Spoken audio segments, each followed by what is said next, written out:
Halo, assalamualaikum. Walaupun pakai baju berlogo Milan, saya nggak mau bahas tentang pemecatan Maldini dan Massara ya. Saya mau unbox hasil belanja nggak 66 kemarin sih. Jadi ini 66 saya beli router, udah naik kan videonya. Nah itu dapat cashback sejuta. Nah cashback sejutanya dibelanjain ini.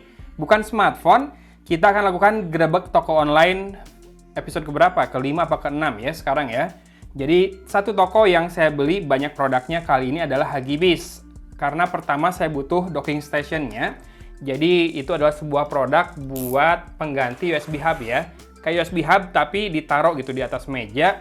Di sana kita bisa masukkan micro SD, SD card, jack audio, USB, Type C, sampai display. Ada display port dan HDMI juga ya. Dan Type C-nya juga bisa buat display. Kenapa? Karena yang saya pakai sama ini di MacBook, saya kerjakan di meja ya, ngadap monitor besar. Jadi satu port Type C di MacBook udah kepake buat display port. Satu lagi pakai hub buat nyambungin mouse, keyboard. Kemudian kalau nyolokin handphone buat pindahan data, nyolokin card reader buat pindahan data dari kamera hasil syuting.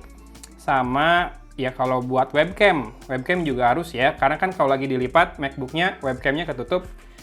Sementara saya suka zoom juga. Jadi butuh docking station seperti ini. Yuk kita lanjut aja sambil unbox barangnya. Ada beberapa barang lagi yang menarik. Bentar, saya sobek dulu. Halo? Iya, selamat siang. Siang. Mohon maaf mengganggu waktunya Pak. Dengan Vira nih dari DBS. Ingin menawarkan... Mbak, aku lagi di tengah pekerjaan. Aku nggak lagi di tengah pekerjaan. Kedua, aku nggak pernah ngasih data ke DBS. Ketiga, saya nggak pernah nerima penawaran produk perbankan via telepon. Mohon maaf ya Mbak ya. Oke, baik. Terima kasih Bapak. Terima kasih. Selamat siang.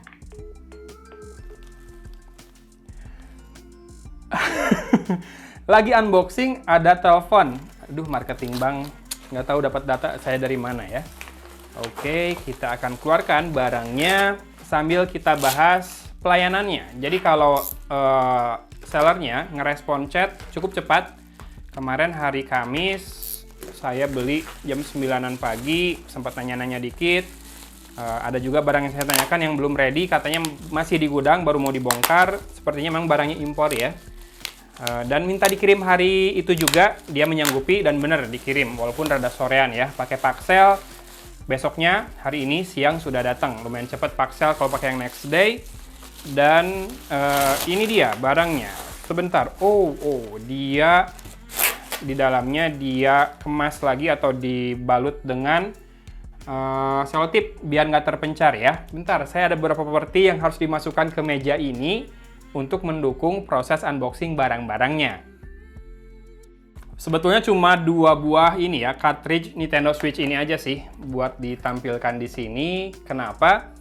Karena ada satu barang yang berhubungan dengan Nintendo Switch, yaitu apa coba? Ini harganya hanya Rp69.000 saja, seingat saya. Ini adalah card case for Nintendo Switch. Jadi tempat naruh card atau cartridge-nya atau kaset game dari Nintendo Switch ya. Kita buka dulu ya. Kemasannya seperti ini. Jadi ada hologram buat melihat keasliannya. Nanti mungkin cek di webnya ya. Harganya Rp69.000 sih. Kayaknya nggak ada KW-nya lah ya.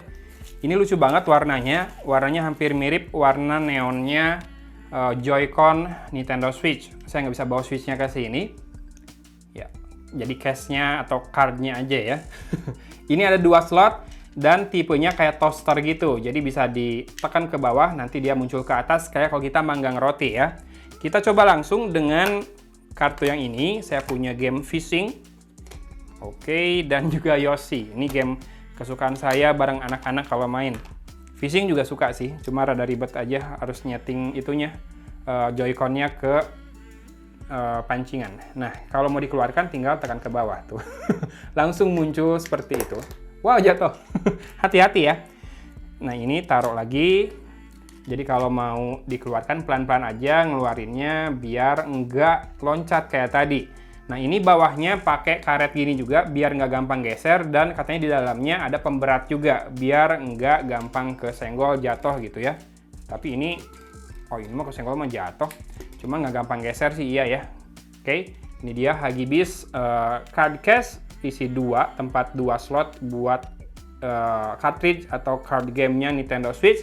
Kayak gini barangnya, lucu banget, Rp69.000 saja. Pelayanan seller prima sih, beneran langsung dikirim di hari yang sama dan nyampe besoknya karena pakai Paxel dari Depok ke Cimahi.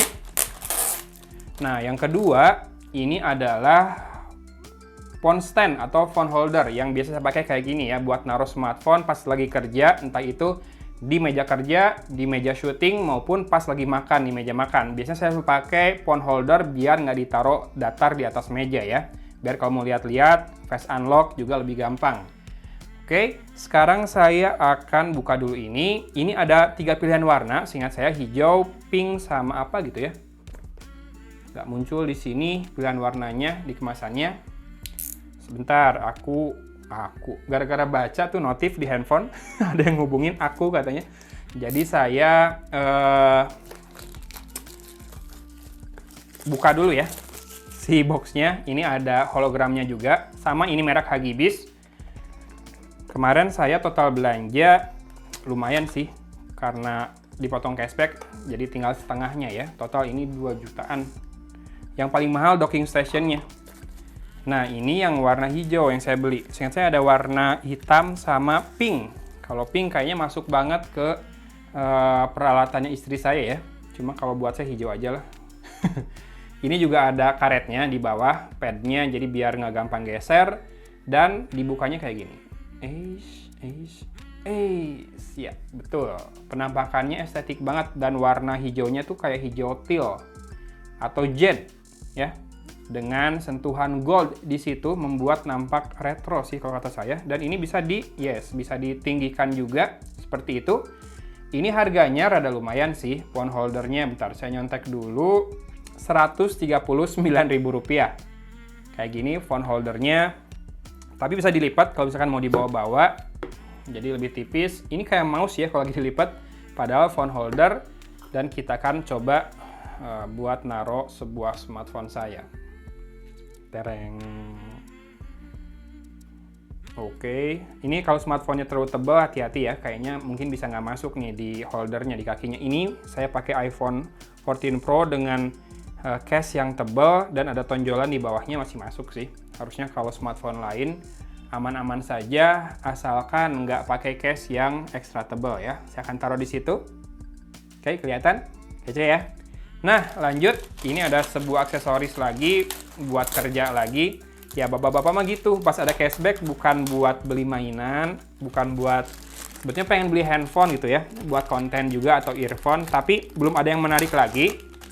Earphone ada sih, cuma kebetulan lagi ada antrian juga earphone. Nanti teman-teman malah bosen terlalu banyak earphone pembahasan di channel ini. Jadi saya putuskan belinya ini aja, sekalian ngetes di satu toko yang saya beli docking stationnya. Produk lainnya bagus-bagus nggak? Harganya menarik soalnya. Yang ini 69.000, ini adalah pembersih keyboard. Jadi buat bersihin keyboard mechanical ya. Dikasih keycap pullernya juga buat ngelepas-lepasin tombol-tombolnya satu persatu, dibersihin sela-selanya di situ. Yang ini juga tetap ada ininya, stiker hologramnya. Kita buka. Sobek aja lah ya si stikernya, segelnya. Oke, ini cuma memang sayangnya keterangan di kemasan produknya dari tadi tulisannya tulisan Mandarin semua. Jadi mungkin memang dia belum buat dijual global kali. Padahal tulisan di sini Switch just for fun udah bahasa Inggris kok. Kenapa di kemasannya masih bahasa Cina semua ya? Nah, ini si keycap pullernya bisa ditaruh di sini juga biar nggak gampang hilang. Tuh, ini lumayan mencengkram ya kalau ditaruh di sininya tuh. Tapi lepas-lepas lagi. Harapan saya sih pakem di situ, nggak gampang lepas, tapi ternyata masih lepas. Ini kayak sikat biasa, tapi harusnya lebih lembut. Iya, lembut. Beda-beda sama sikat yang buat nyuci ya, atau sikat buat gosok karpet, beda. Ini halus, walaupun ketinggiannya kayaknya bakal bikin keras dan warnanya, tapi enggak, ini halus tuh. Kemudian juga solid, kerasa, dapat keycapnya, dan dapat ini, jangan salah. Nih, kalau dikeluarin, ini adalah pembersih biasanya buat casing TWS earphone nih, ada bagian yang berbusa. Berbusa tuh bukan mengeluarkan busa, tapi dilapisi busa atau bludruk kayak gini buat bersihin debunya, ngangkat debunya. Nah, buat ngangkat debu di bagian sela-sela yang kecil, ini ada ujung yang tajam. Hati-hati jangan sampai menusuk tapi ya. Dan ini ada sikatnya juga. Ini sikat buat bersihin sela-selanya juga, atau debu yang rada bandel ya di earphone atau TWS earphone biasanya ada charging case-nya. Buat di keyboard juga mungkin butuh ya. Bisa jadi buat bersihin keycap-nya, jadinya ini 2-in-1. Bisa buat bantu bersihin keyboard mechanical dan juga earphone, TWS earphone khususnya yang ada charging case-nya. Yang ini Rp79.000. Seperti ini penampakannya, kece. Ada aksen merahnya, tulisan Hagibis di situ. So far puas lah dengan produk-produknya. Tinggal ini nih, menu utama kita hari ini. Hagibis Type-C USB-C docking station, ada dua tipe ya, sama-sama harganya 1,9an. Yang Ultra sama yang Pro, bedanya yang Ultra ini lebih banyak port buat displaynya dan bisa sampai 8K. Dan memang bener ada ininya, ada RGB stripnya di depan, LED strip. Katanya kalau lagi dipakai buat ngopiin files, dia nunjukin kecepatan copy filesnya. Dan ini juga bisa buat bukan naro sih, ada slot SSD M2 NVMe-nya juga. Jadi bisa buat expansion storage. Teman-teman yang beli MacBook-nya yang 256 GB doang karena alasan dana masih terbatas dan baru kemudian sempat nabung lagi, bisa mempertimbangkan ini. Jadi udah punya duit misalkan 3 jutaan, bisa beli SSD 1 tera sejutaan, lalu beli ini dockingnya, dibandingkan harus jual MacBook-nya buat upgrade storage.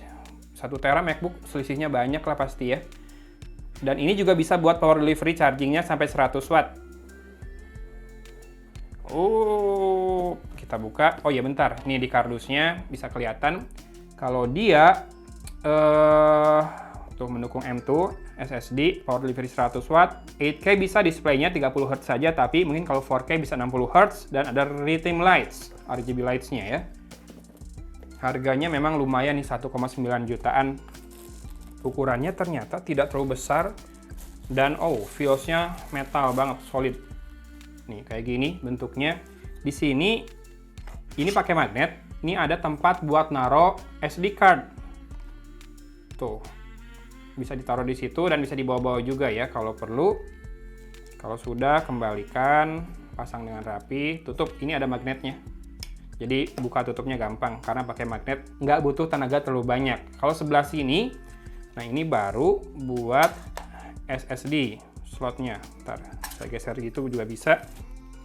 Ini dikasih kayak pad pendingin dan karet buat ngencengin atau magehan kalau kata bahasa Sunda ya. SSD-nya pas lagi dipasang di sini. Ini sebetulnya udah ada juga satu. Cuma kan dia ukurannya bisa beda-beda tuh, kelihatan dari lubang-lubang buat pengencang karetnya ya. Mantap-mantap, bisa SSD. Sebelumnya saya pakai docking non merek buat Mac Mini saya dulu. Jadi selalu ngerasa Mac Mini yang 256 itu punya storage tambahan 1 tera berkat dockingnya ya. Mudah-mudahan feels itu bisa dihadirkan kembali dengan menggunakan docking station ini. Nah, ini LED stripnya masih dilapisi plastik pelindung, ada logo Hagibisnya di situ. Ada slot SD card, micro SD, jack audio. Nah, kalau kayak gini kan saya bisa colok 1 port saja di MacBook. Kalau misalkan butuh pergi, MacBook-nya nggak usah colok 3 port kayak selama ini. Lepas display, lepas hub, lepas headphone. Kalau semuanya ke sini kan tinggal lepas coloknya 1 port aja. Tapi mungkin nanti masalah performanya saya harus coba bandingkan lagi antara pakai 1 port saja dengan terpisah 3 ports kayak gitu. Ini tombol buat ngatur color atau bright, dan ini buat model atau powernya. Bisa dimatiin juga berarti ya LED stripnya. Dan ini ada port USB Type-C 3.0 5 Gbps dan USB 3.0 5 Gbps juga. Ini buat nyolok-nyolokin hard disk atau card reader boleh, tapi sebetulnya udah ada card reader di situ ya. Paling buat nyolokin hard disk atau SSD yang pakai USB atau pakai dongle buat readernya ya. Nah, di sisi belakang ada switch buat on off-nya. Kemudian ada 2 port USB 2.0. Kenapa tetap ada port USB 2.0? Karena masih ada perangkat elektronik yang butuh port ini buat bisa terhubung dan terbaca. Misalkan printer. Ada loh printer yang nggak bisa di USB 3.0 ya. Kemudian ada dua port USB 3.1 10 Gbps. Ini DisplayPort 2, 1 yang kedua HDMI ya. DisplayPort bisa sampai 8K 30 Hz dan yang HDMI yang kiri itu 4K 60 Hz, yang kanan bisa sampai 8K 30 Hz dan ada hostnya. Maksudnya hostnya ini gimana? Kalau buat ke MacBook sebetulnya bisa pakai ini aja. Tapi ini bisa dipakai buat ngedisplay ke display lain dari perangkat lain. Jadi misalkan MacBook kamu pakai buat di monitor besar. Kamu punya satu monitor lagi itu buat nampilin display dari smartphone atau dari iPad kamu. Bisa ikut nebeng di sini jalurnya gitu ya. Oke, berarti nanti saya harus colokan kabelnya dari sini ke MacBook saya. Nanti displaynya dari yang ini ya. Pilih salah satu dari yang dua ini untuk ke monitor. Dan ini juga punya port buat LAN RJ45, kemudian ini port buat chargingnya. Nah, nanti casan masuknya ke port yang power delivery ini, yang kiri bawah kedua, dari bawah kedua ya. Yang ini buat host, berarti satu buat laptop, satu buat laptop lain atau buat iPad atau buat smartphone yang pengen di mirror ke monitor yang lebih besar. Oke? Seperti itu penampakannya dan penjelasannya, semoga mengerti ya. Karena saya nggak bisa nunjukin cara pakainya, karena tempat kerja saya kurang proper buat syuting, mohon maaf ya. Kemudian ini ada buku manualnya, sayang masih oh ini ada bahasa Inggris nih kalau buku manual yang ini, dua bahasa Inggris dan bahasa Cina. Nanti teman-teman kalau misalkan bingung boleh tanya-tanya ke sellernya aja ya, karena saya juga nggak dapat apa-apa dari sellernya, beli sendiri. Takutnya salah penjelasan saya. Kalau soal garansi saya kurang tahu nih. Mungkin komplain atau klaim ke seller aja nanti ya. Kan official store tuh di Tokopedia harusnya udah lebih bonafit. Kalau buat bisa jadi official store kan setahu saya harus ada ininya deh, harus ada badan usahanya. Entah PT atau CV ya. Sekarang saya mau ngeluarin box terakhir dan yang akan jadi barang terakhir yang kita bahas di video kali ini. Ini kelengkapannya. Kita lihat dapat kabel-kabelan apa saja. Wow, kabelnya braided dan solid banget. Ya ini karena buat powernya ngecasnya 100 watt dan buat display juga dia butuh koneksi data yang kenceng ya. Ini 100 watt Hgibis 10 Gbps. Kabelnya ini bisa ratusan ribu harga kabelnya aja. Makanya harga paketan dan docking stationnya juga lumayan. Ini sama, dua-duanya 100 watt 10 Gbps, jadi bisa dipakai satu buat power, satu buat ini kayaknya. Buat display dan juga connect ke si laptopnya lain-lain ya. Oke lah, jadi ini dia 4 barang dari official store Hgibis di Tokopedia tempat saya belinya. Saya akan munculkan buat di display semua. Gimana teman-teman? Ada yang menarik hati teman-teman? Boleh cek langsung link pembeliannya di deskripsi ya. Ini keren banget yang switch ini. Tapi tetap yang paling bakal berguna banget buat menunjang pekerjaan saya sih yang ini ya. Oke, gitu aja. Berarti buat Gretong kali ini berhasil. Si sellernya responsif, langsung kirim. Official store, kan banyak tuh official store yang memang kadang lemot juga official, tapi kirimnya 2 hari kemudian. Balas chat juga lama, kalau nggak template doang. Kalau ini enggak, yang balas kerasa orang. Karena waktu saya nanya satu produk yang pre-order 1 hari, dia bilang nanti malam baru mau dibongkar barangnya di gudang, baru datang. Jadi kemungkinan dia impor, baru datang mau dibongkar, baru mau dijual ya. So ya, recommended. Ini saya nggak bilang-bilang buat konten dan nggak bilang juga kan yang belinya channel YouTube atau reviewer mana ya. Tinggal ini saya coba dulu, mungkin nanti saya update pemakaiannya di sosmed aja. Lihat aja story Instagram saya atau Twitter, gimana pola kerja saya berubah setelah pakai ini. Oke, sip. Saya segera pasangkan ini di laptop. Thanks for watching video panjang ini dari Kota Cimahi. Agun pamit undur diri. Wassalamualaikum warahmatullahi wabarakatuh.